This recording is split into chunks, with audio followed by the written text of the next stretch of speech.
Senador Telmário, essa sessão de quinta que Vossa Excelência acaba de anunciar, creio que é uma sessão, inclusive, que nós poderíamos, senador Telmário, entregar, neste momento da sessão, a matéria que agora à tarde nós vamos concluir, que é o projeto de biodiversidade. Portanto, é uma oportunidade ímpar para fazer o que seria o anúncio da votação final desta matéria aqui no Senado da República. Mas, senhor presidente, senhoras e senhores senadores, creio que a gente consegue chegar num estágio que eu diria, não o ideal, mas pelo menos no caminho para a solução de diversos problemas. Me refiro aqui a uma pauta que insistentemente tenho clamado desde que aqui cheguei em 2011. No dia de hoje, nós fizemos uma grande reunião com os 9 governadores do Nordeste, com a bancada do Nordeste na Câmara Federal, com a bancada do Nordeste no Senado. Os governadores tiveram a oportunidade de apresentar a todos os parlamentares o que eles chamaram de pauta legislativa, mas principalmente, ali os governadores puderam mostrar exatamente, com palavras, com dados e fatos, um quadro real da situação dos estados brasileiros. Fizemos uma conversa com 9 governadores do Nordeste, mas com certeza, senhor presidente, essa conversa de hoje, ela poderia tranquilamente ser encaixada no retrato dos governadores do Centro-Oeste, do Sul, do Norte e até os governadores do Sudeste, em que pese temos situações do ponto de vista até das finanças públicas, mas eu diria que esse é um momento muito delicado para as chamadas economias locais. Portanto, não se faz economia num país sem a gente discutir exatamente a condução da economia local. É óbvio que as tratativas e as políticas elas têm que chegar nos municípios, mas as unidades da federação, os estados, têm a capacidade e o dever de cuidar desses municípios e, portanto, realizando no âmbito estadual toda uma política de desenvolvimento, de investimento e, claro, aportando recursos para o cumprimento dos serviços para os cidadãos. E na manhã de hoje, senhor presidente, esse ato, ele também teve um desdobramento importante. Os governadores do Nordeste decidiram montar uma coordenação em Brasília, com a participação de senadores, deputados e representantes dos executivos, assim como também, de lá, desdobramos para 3 audiências. Uma que aconteceu com o deputado Eduardo Cunha, presidente da Câmara dos Deputados, portanto, para se tratar das matérias que estão no âmbito da Câmara dos Deputados. Logo em seguida, conversamos com o senador Renan Calheiros, presidente do Senado Federal, e agora, às 16 horas, os governadores vão estar com o ministro Lewandowski, Ricardo Lewandowski, onde terão a oportunidade de cobrar daquela corte, portanto, de solicitar à Corte Suprema a pautar a matéria que trata dos royalties do petróleo, que já matéria decidida pelo Congresso Nacional e que se encontra ali no Supremo Tribunal Federal. E a informação que nós temos é que a ministra Carmen Lúcia já emitiu seu parecer e, portanto, a ideia é também os governadores encontrarem a ministra hoje à tarde, fazendo esse apelo para que essa matéria possa ter uma prioridade no trato por parte daquela corte. E, portanto, isso completa um ciclo importante daquilo que eu falei no início aqui. Nós não estamos no estágio ideal, mas eu quero chamar de novo a atenção aqui dos meus pares, chamar a atenção do presidente dessa casa, que creio que está completamente imbuído dessa tarefa de pautar essa questão do Pacto Federativo com prioridade. Já avançamos no ICMS importação.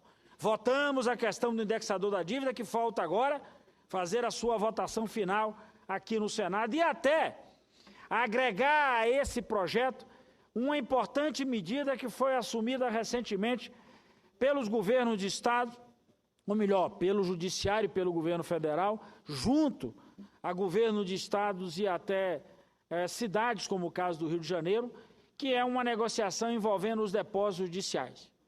Para que isso não fique no critério da vontade de cada governante, ou na expectativa da opinião do ministro da Fazenda do momento, mas que isso passe a ser regra, portanto, passe a compor esse arcabouço que nós produzimos aqui, tratando da questão das dívidas de estados e municípios.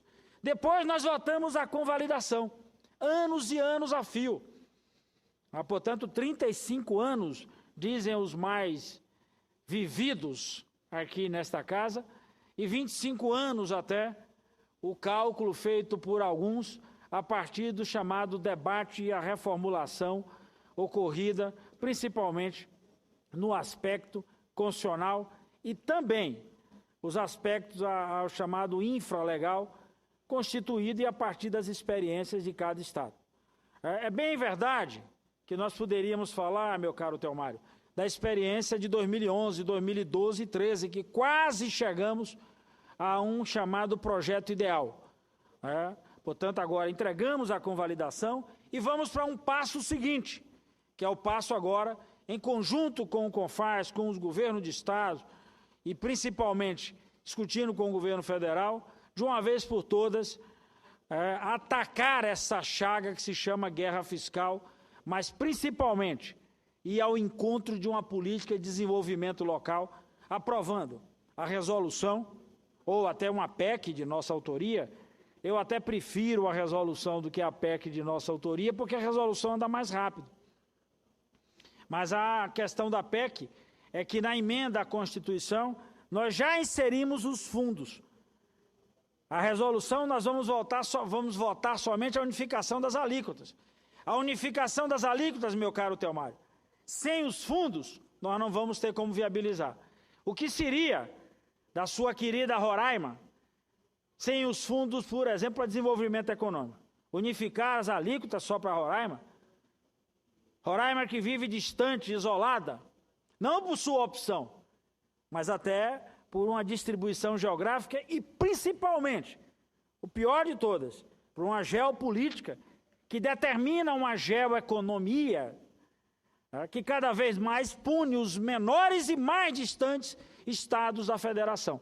Então, portanto, o Fundo de Desenvolvimento Econômico é condição sine qua non para a gente partir do princípio de dizer que vamos ter igualdade ou tratamento igualitário nas tarifas ou nas alíquotas, melhor dizendo, no transporte de mercadoria. Ora, se eu não criar a compensação inversa, assim poderíamos chamar, ou aporte para superar as ausências e as carências de anos e anos, nós vamos aprofundar a crise, meu caro Theomário.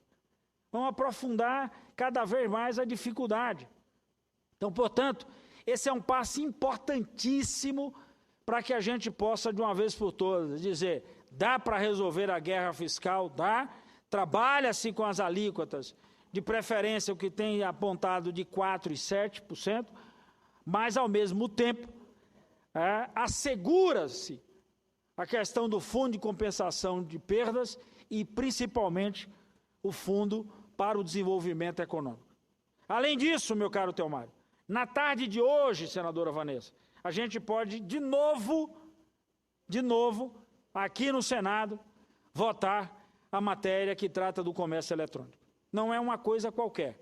Aliás, esse projeto é um projeto, inclusive, de autoria do meu companheiro de bancada, Delcídio Amaral, senador pelo Mato Grosso do Sul, que teve aqui no Senado, numa linguagem bem do baianês, aí teve o saque, conseguiu enxergar algo que já se projetava há muitos anos, agora de forma mais acentuada. O crescimento do comércio eletrônico é exponencial. As facilidades vão criando meios, as facilidades vão abrindo caminhos, as facilidades vão criando, através do avanço tecnológico, a inclusão e o acesso a determinados bens de consumo, mas, lamentavelmente, ao longo dos anos, não se fez a partilha dessa que exponencialmente cresce, essa receita, e ficou-se durante anos e anos, aliás, estamos anos e anos a fio, concentrando o resultado dessa riqueza. Não importa, meu caro Telmário, se alguém lá na sua Roraima, no ponto mais distante, compra eletronicamente, mas vai receber em sua casa uma geladeira, um fogão, um par de tênis, enfim. Não importa se o dinheiro saiu de lá e se a mercadoria vai para lá. O resultado dessa circulação dessa mercadoria termina indo para o estado de origem onde a transação foi feita. Portanto, essa é uma anomalia que o meu companheiro Delcídio do Amaral enxergou muito bem e traduziu isso numa proposta de emenda à Constituição, que foi relatada, inclusive, pelo atual presidente. Nos 2 primeiros anos, o senador Renan Calheiros não era presidente dessa casa e foi o relator dessa matéria na CCJ e relatou em plenário. Nós aprovamos isso, meu caro presidente, em 2012. 3 anos depois, nós estamos voltando a discutir a matéria para votar essa matéria depois dela alterada. E nós não queremos criar nenhuma birra, pelo contrário, com a Câmara dos Deputados. Eu, inclusive, hoje, a partir da informação do deputado Assis, do Piauí, quero crer que o que a Câmara dos Deputados colocou nessa matéria, enquanto emenda, aprimorou, ampliou completamente o horizonte para que a gente possa fazer a partilha dessa receita. E o desafio é a gente votar hoje à tarde. A CCJ, meu caro João Alberto, já votou isso hoje de manhã. Isso é importantíssimo para o Maranhão, é decisivo para a Bahia, fundamental para o Brasil. Serão 30 bilhões ou mais de 30 bilhões os dados que devem ser divulgados do ano de 2014 do comércio eletrônico no Brasil. Não é justo que isso fique sendo só e somente direcionado a um lugar, a origem. Portanto, a justiça está em a gente perceber como é possível fazer a partilha disso. E ganhamos mais ainda. Não se trata só da distribuição dos impostos. Na medida que nós passemos a um processo de distribuição equânime, entendendo a origem e destino, vai ser extremamente natural que diversas atividades econômicas, como que se processam em poucos estados da federação, elas possam se espalhar. Por exemplo, montar estrutura de logística para distribuir produtos oriundos da venda do comércio eletrônico no estado de Roraima, no Amazonas, na Bahia, no Rio Grande do Sul, por que não? Para ir ali até a fronteira, que essa é uma proeza dos gaúchos, ali já beliscam de vez em quando ali com os nossos vizinhos. Então, portanto, é importante que isso seja algo que possa ser acessado. Portanto, e não só do ponto de vista, volto a frisar, senadora Ana Amélia, dos impostos, das taxas, mas principalmente da oportunidade de negócio.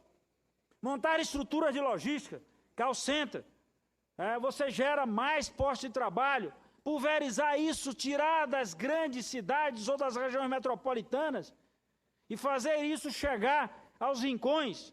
Esse debate, senadora Ana Amélia, sobre a questão do comércio eletrônico e a economia, eu participei pela primeira vez no mundo em 1998, representando o governo brasileiro e a Câmara dos Deputados, um debate patrocinado ali na cidade de Miami. Miami é uma cidade que vive desse comércio eletrônico. Aí todo mundo às vezes fala do mundo das compras. Eu não conheço nenhuma fábrica que esteja lá. Mas lá é o centro de compras, é o centro de distribuição, é o centro de utilização dessa marca. Quantos brasileiros não pegam o telefone aqui e ligam para lá, ou entram na internet, que agora é o mais sofisticado? Portanto, até como a gente costuma dizer na nossa área, agora está na mão. Eu não preciso mais nem ir para a bancada, nem tampouco procurar um infocentro ou telecentro. A partir até da utilização do smartphone, eu consigo acessar esse mundo de oportunidades. Há uma grande rede nesse país que das suas principais lojas, eles têm 6, 8 mil produtos. Na loja.com tem 60 mil. Chega a ser 10 vezes mais, senadora Vanessa. 60 mil produtos em catálogo, 60 mil produtos na internet, 60 mil produtos que podem transitar de norte a sul desse país.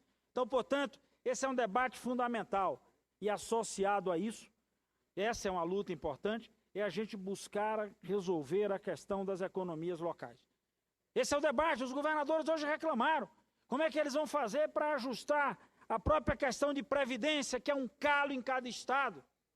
Os ajustes das contas, a partir da queda na receita, fruto da questão da economia, que não atravessa um dos seus melhores momentos. A própria questão do uso da eletricidade ou da energia, de um modo geral, seja ela hidroeletricidade, seja ela eólica, seja a partir das termos, seja a partir da solar, as nossas carências para alimentar, inclusive, todo o nosso parque produtivo e a expansão, o uso cada vez mais crescente e necessário de infraestrutura, a chamada banda larga, ou do uso da TIC, Tecnologia da Informação e Comunicação, para encurtar as distâncias, para levar a educação, para propiciar o acesso à saúde, portanto, a telemedicina. Então, são aspectos que estão exatamente envolvidos na lógica do investimento. O investimento em fibra ótica não é um investimento qualquer. E eu não tenho como passar fibra ótica para o interior do Amazonas, porque eu teria que passar cabo submarino ou cabo ali para poder efetivamente navegar, poderíamos falar assim, senadora Vanessa, pelos rios da nossa querida Amazonas. Portanto, ou da Amazônia, de Vossa modo Excelência, geral. me concede uma parte. Então, na realidade, o uso, por exemplo, de tecnologia para permitir que a gente faça a cobertura de serviços para essas populações vivendo mesmo nas áreas mais remotas, portanto, a utilização de radiofrequência. Logo, essas coisas todas têm custo. E não adianta a gente avaliar que é só para cobrar o custo no lombo de quem vai receber o serviço. Um serviço de TIC no Brasil, de telecomunicações, senadora Vanessa, na Amazônia de Vossa Excelência, ele incorpora hoje 42% de impostos. 42%. Ou seja, de cada R$10 de uma conta dessa de internet, de voz, dados, seja lá o que for, 42% desses valores vão para a chamada carga de impostos. Então, portanto, ajustar isso, trabalhar o Pacto Federativo, encontrar o caminho para ajustar essas questões, tirar os estados dessa política de pires na mão, todo dia batendo na porta do Executivo Federal, como se fosse numa dependência. Muito menos a gente continuar essa vida de, na hora que vem se buscar recursos para a saúde, ou até investimento em diversas áreas, vários dos nossos governadores optam por abrir mão. Não adianta levar um hospital e não ter o custeio para tocar esse hospital. Não adianta ganhar uma creche e não ter como colocá-la em funcionamento. Portanto, esse foi o debate que hoje de manhã nós fizemos com os 9 governadores do Nordeste, governadores, inclusive ali do meu estado, o governador Rui Costa, que teve a tarefa de conduzir o processo e falar em nome dos governadores do Nordeste, apresentando aos parlamentares as reivindicações e também chamando o Congresso Nacional para que juntos, encontremos alternativas e saídas para essa crise que aí está. Uma parte a senadora Vanessa e eu vou concluir, senhor presidente. Eu quero cumprimentar mais uma vez Vossa Excelência pelo pronunciamento e por trazer de volta a casa. Eu fiquei feliz ontem de ter assinado também em nome de meu partido, PCdoB, o requerimento de urgência para que possamos analisar matéria que volta da Câmara dos Deputados e que trata da regulamentação e da redistribuição dos recursos, dos tributos cobrados no comércio eletrônico. Eu li uma matéria, senador Walter Pinheiro, publicada na imprensa há poucos dias, mostrando o crescimento do comércio virtual via internet. E a tendência é cada vez mais o comércio acontecer via internet. Apenas uma história rapidamente, sem querer tomar seu tempo. Eu fiz uma compra pela internet, senador Walter, e fomos pagar, porque para retirar a compra tem que pagar o tributo na agência dos Correios, e fui pagar. O rapaz olhou assim como querendo prestar um grande serviço e indignado e disse: a senhora sabia que esse recurso desse tributo que está sendo recolhido vai todo ele para São Paulo? Um caboclo lá do estado do Amazonas. A compra feita para o estado do Amazonas chegou no estado do Amazonas. O tributo foi pago no estado do Amazonas, mas a sua totalidade foi dirigida para a região sudeste, para o estado de São Paulo. Então, Vossa Excelência tem toda a razão. Eu lamento, senador Walter Pinheiro. A Câmara dos Deputados poderia ter votado essa matéria ano passado. Poderia ter votado ano passado e esse ano já estar em validade, porque nós não vamos mudar da noite para o dia. Há toda uma proposta, sobretudo a que vem da Câmara, de gradação, de iniciar aos poucos a mudança. Então, mas isso já poderia estar sendo praticado esse ano, mas infelizmente por uma insensibilidade da Câmara dos Deputados, nós só vamos votar agora a matéria, mas sem dúvida nenhuma vamos votar e promover a justiça ao Estado da Bahia, a justiça ao Estado do Amazonas, justiça ao Brasil inteiro, sem prejudicar o Estado de São Paulo. Porque a proposta aprovada ainda continua, que deverá ser aprovada por nós, ainda continua valorizando, né, muito o Estado de São Paulo. Então, eu parabenizo e faço questão de publicamente reconhecer o esforço e o empenho com que Vossa Excelência tem se dedicado a essa importante matéria. Parabéns, senador Walter. Obrigado, senadora Vanessa. Meu caro Theomário, eu acho que é um dia importante para a gente. Sim, eu disse isso aqui em 2011, 12, 13, o ano em 14, em outubro, eu cheguei a falar isso, no mês de outubro de 2014. Portanto, espero que hoje à tarde a gente não adie mais essa matéria. Assim como também não percamos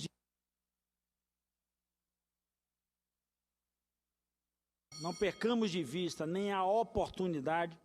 Aqui, essa é uma cobrança que eu faço ao presidente dessa casa, de a gente determinar exatamente o período para a gente apreciar a resolução que tratará sobre a questão da unificação do ICMS. Sei que o governo tem os seus prazos, o governo federal tem, obviamente, o seu cronograma, está em discussão aqui o ajuste fiscal, enfim, uma série de coisas. Agora, essa é uma matéria que o Senado tem responsabilidade. A gente não pode reclamar. Ficar botando a culpa nos outros, está errado. Porque a gente pode decidir aqui como nós fizemos com a convalidação. Façamos a nossa parte. Depois, cobremos a parte que cabe aos outros. Muito obrigado, presidente.